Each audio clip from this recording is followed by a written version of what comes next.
Hello నమస్తే, welcome back to my YouTube channel వెసీ Paradise.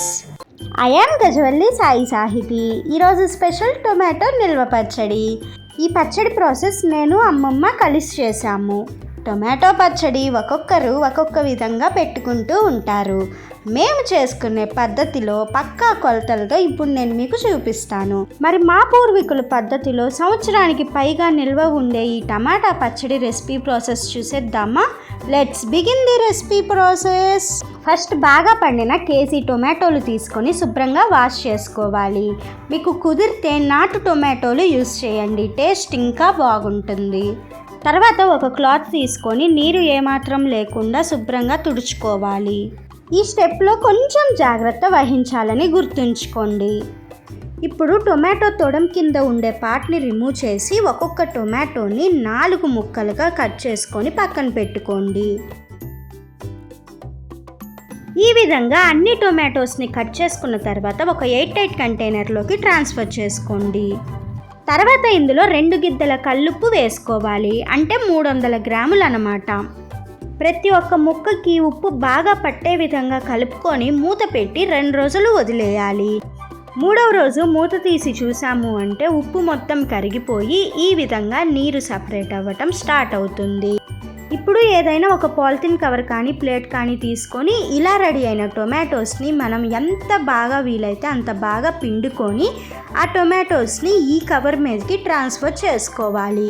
ఇలా వాటర్ని స్నీజ్ అవుట్ చేసుకోవటం వల్ల టొమాటోస్ చాలా ఫాస్ట్గా డ్రై అవుతాయి.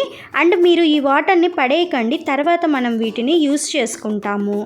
వన్స్ ఇలా టొమాటోస్ అన్నిటినీ ట్రాన్స్ఫర్ చేసుకున్న తర్వాత పూర్తిగా ఎండిపోయే వరకు ఎండలో ఉంచుకోవాలి. ఇప్పుడు మనం పక్కన పెట్టుకున్న నీళ్ళల్లో చింతపండు నానబెట్టుకోవాలి. దానికోసం 200 గ్రాముల చింతపండును తీసుకొని అందులో ఉన్న విత్తనాలను, పీచు పాటిని మొత్తాన్ని సపరేట్ చేయండి. శుభ్రంగా క్లీన్ చేసుకున్న ఈ చింతపండు మొత్తాన్ని కూడా వాటర్లోకి ట్రాన్స్ఫర్ చేయండి.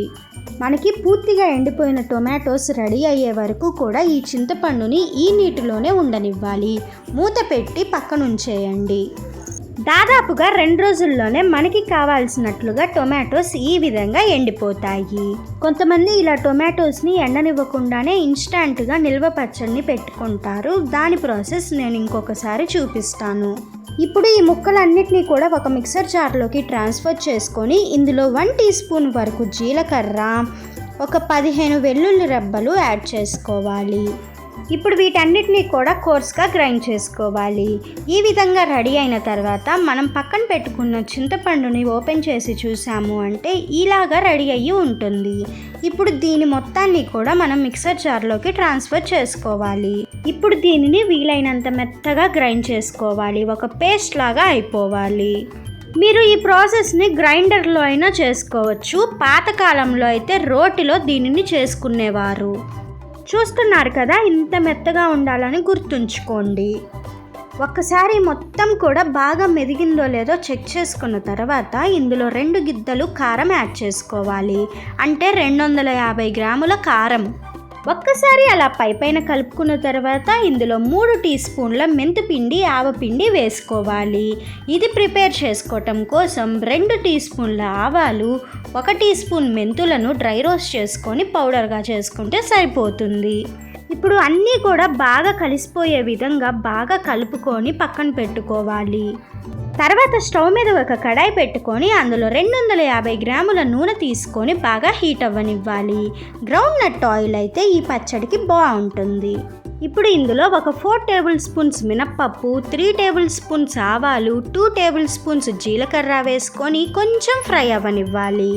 తర్వాత ఇందులో హాఫ్గా కట్ చేసుకున్న ఒక 5 ఎండుమిర్చి యాడ్ చేసుకొని తాలింపుని బాగా వేగనివ్వాలి. వన్స్ తాలింపు మొత్తం బాగా ఫ్రై అయిపోయిన తర్వాత ఇందులో 1 టీ స్పూన్ ఇంగువ యాడ్ చేసుకోవాలి. ఒక్కసారి అలా కలుపుకున్న తర్వాత మంటని లో ఫ్లేమ్కి టర్న్ చేసుకొని మనం పక్కన పెట్టుకున్న పచ్చడి మొత్తాన్ని కూడా ఇందులోకి ట్రాన్స్ఫర్ చేసుకోవాలి. తర్వాత ఒక 1/2 టీ స్పూన్ పసుపు వేసుకొని అన్నిటినీ బాగా కలుపుకోవాలి. ఇలా వేయించుకోవటం వల్ల పచ్చడి నిల్వ ఉండదేమో అని మీరు ఎలాంటి డౌట్ పడాల్సిన అవసరం లేదు. ఈ విధంగా తాలింపులో పచ్చడిని అలా కొంచెం సేపు ఫ్రై చేసుకోవటం వల్ల టమాటోస్లో ఉన్న పచ్చివాసన మొత్తం కూడా పోతుంది. అన్నీ మిక్స్ అయిపోయిన ఒక 1 or 2 మినిట్స్లో ఇలాగా ఆయిల్ బయటికి సపరేట్ అవ్వటం స్టార్ట్ అవుతుంది. ఇలా వస్తుంది అంటే పర్ఫెక్ట్గా పచ్చడి రెడీ అయిందని అర్థం. ఇప్పుడు స్టవ్ ఆఫ్ చేసి పూర్తిగా చల్లారనివ్వాలి. తర్వాత దీనిని ఒక ఎయిర్ టైట్ కంటైనర్లోకి ట్రాన్స్ఫర్ చేసుకొని స్టోర్ చేసుకున్నాము అంటే సంవత్సరానికి పైగా ఈజీగా నిల్వ ఉంటుంది. మరి మా స్టైల్లో టొమాటో నిల్వ పచ్చడి రెసిపీ నచ్చిందా? అయితే ఇంకెందుకు లేట్, వెంటనే ట్రై చేసి చూడండి. Stay tuned for more interesting recipes. Please do watch, like, share, comment and subscribe to my YouTube channel. Thank you for watching. Bye bye.